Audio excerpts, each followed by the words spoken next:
Halo, selamat datang kembali di pembahasan kita. Kali ini kita punya topik yang menarik sekaligus mungkin agak bikin gak nyaman ya. Soal kecurangan. Sesuatu yang rasanya kok sering banget kita lihat di sekitar kita. Mulai dari hal kecil kayak joki tugas sekolah atau kuliah, sampai ya kasus korupsi besar yang kayaknya jadi berita harian gitu. Ini kan bikin kita mikir ya, kenapa sih perilaku yang jelas-jelas salah ini bisa begitu merajalela? Apa sih yang sebetulnya mendorong orang untuk berbuat curang? Nah, mari kita coba gali lebih dalam ya dari beberapa sudut pandang yang sudah Anda siapkan ini. Tentu, halo juga. Ini memang topik yang penting ya, karena menyentuh salah satu sisi, mungkin, sisi gelap perilaku manusia yang kompleks.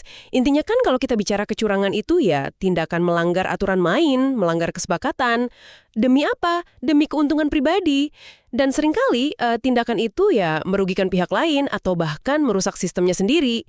Jadi, selalu relevan untuk dibahas. Oke. Mari kita mulai dari mungkin akarnya ya.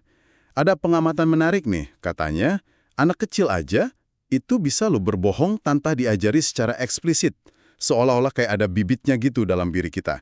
Nah, kalau dari kacamata biologi, apa sih yang sebetulnya terjadi di otak kita pas seseorang mikir, oke deh, gue curang aja kali ini? Nah, ini dia bagian yang sangat menarik sebetulnya.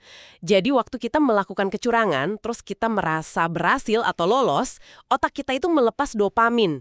Dopamin ini kan neurotransmitter yang sama yang aktif waktu kita merasakan kesenangan lain, kayak makan enak atau menang lomba gitu.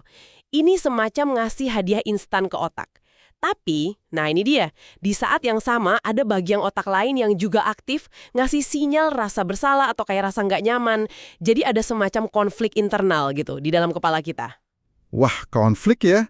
Tapi kok kayaknya sering kali yang menang itu dorongan buat curangnya ya?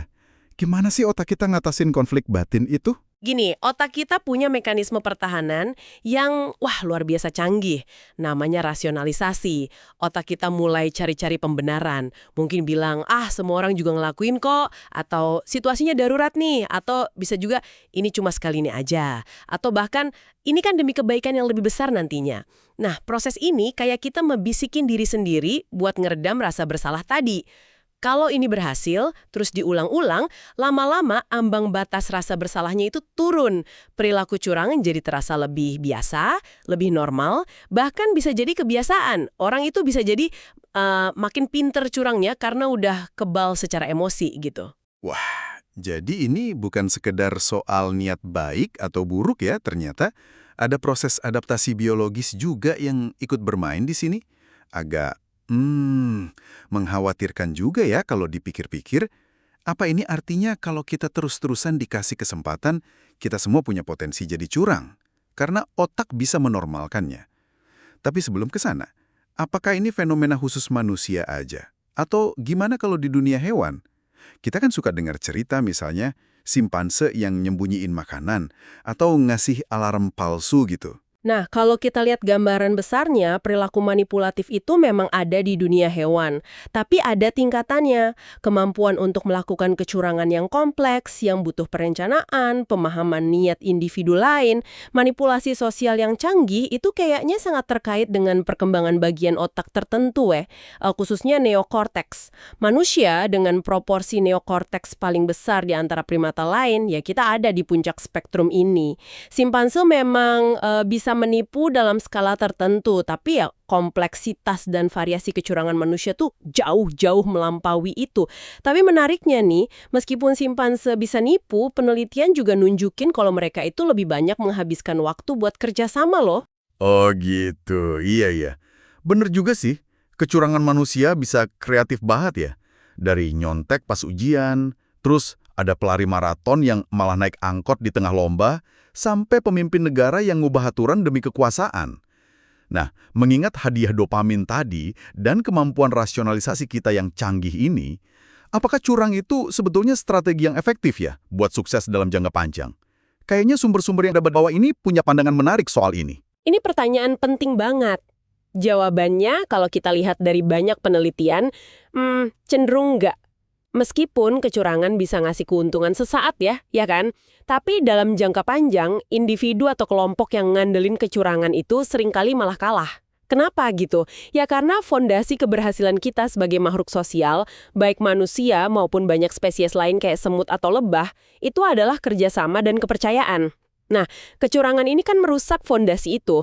Bahkan ada hipotesis yang bilang kalau hewan yang sering kelihatan curang itu mungkin sebetulnya adalah individu yang lebih lemah atau lagi terdesak aja, bukan karena curang itu strategi yang unggul secara evolusi. Kejujuran dan kerjasama itu cenderung lebih stabil dan menguntungkan dalam jangka panjang. Jadi, kalau kita tarik benang merahnya nih, ada konsekuensi nyata ya ketika kecurangan jadi pola. Kita bisa lihat dampaknya dalam skala sosial yang lebih luas. Contohnya kayak pas pandemi kemarin ya. Tindakan-tindakan individual yang kayak ngabaikan aturan demi kenyamanan pribadi, misalnya nolak protokol kesehatan. Secara kolektif, malah bikin kesulitan buat semua orang jadi lebih lama selesainya. Itu kan contoh nyata gimana kecurangan kecil bisa merusak upaya bersama, ya nggak sih? Tepat sekali. Konsekuensi jangka panjang itu kuncinya. Kecurangan, sekecil apapun itu, dia mengikis modal sosial kita yang paling berharga, yaitu kepercayaan. Ketika kepercayaan udah rusak, ya kerjasama jadi susah. Transaksi jadi lebih mahal, karena kita butuh pengawasan ekstra, ya kan? Dan akhirnya potensi kolektif kita jadi menurun. Jadi, selain merugikan orang lain secara langsung, perilaku curang itu pada akhirnya bisa jadi bumerang, merugikan pelakunya sendiri, dan merusak tatanan sosial yang menopang kita semua. Ini bukan cuma soal moralitas aja, tapi juga soal keberlanjutan sistem kita bersama. Kesimpulan yang sangat mendalam ya dari penelusuran kita kali ini. Jadi, kayaknya kita memang dibekali kapasitas biologis untuk bisa curang, dengan otak yang juga lihai banget cari pembenaran. Tapi, di sisi lain, kerjasama dan kejujuran itu terbukti jadi strategi yang lebih tangguh, lebih berkelanjutan dalam jangka panjang. Mungkin ada benernya juga ya kata-kata bijak ini. Kecurangan mungkin menawarkan jalan pintas yang menggoda, tapi kejujuran membangun jalan raya yang bertahan lama. Wah, ungkapan yang pas sekali itu. Nah, sebagai penutup nih, mungkin ada satu hal yang bisa Anda para pendengar renungkan. Mengingat kita semua punya tarikan antara potensi untuk curang dan kapasitas kita untuk bekerja sama di dalam diri kita masing-masing, kira-kira pilihan sadar seperti apa ya yang bisa Anda ambil setiap hari dalam interaksi sekecil apapun untuk ikut membantu membangun dan memperkuat lingkaran kepercayaan di sekitar Anda? Pertanyaan reflektif yang bagus banget untuk kita bawa pulang. Baik, terima kasih banyak sudah menyimak pembahasan mendalam kita kali ini. Jangan lupa, tunggu pembahasan kita selanjutnya ya. Kira-kira pembahasan apa lagi yang akan kita bicarakan atau kita sampaikan di episode selanjutnya? Coba tulis di kolom komentar di bawah. Dan jangan lupa, like, komen, dan subscribe untuk mendapatkan info atau pembahasan menarik lainnya. Sampai jumpa di kesempatan berikutnya.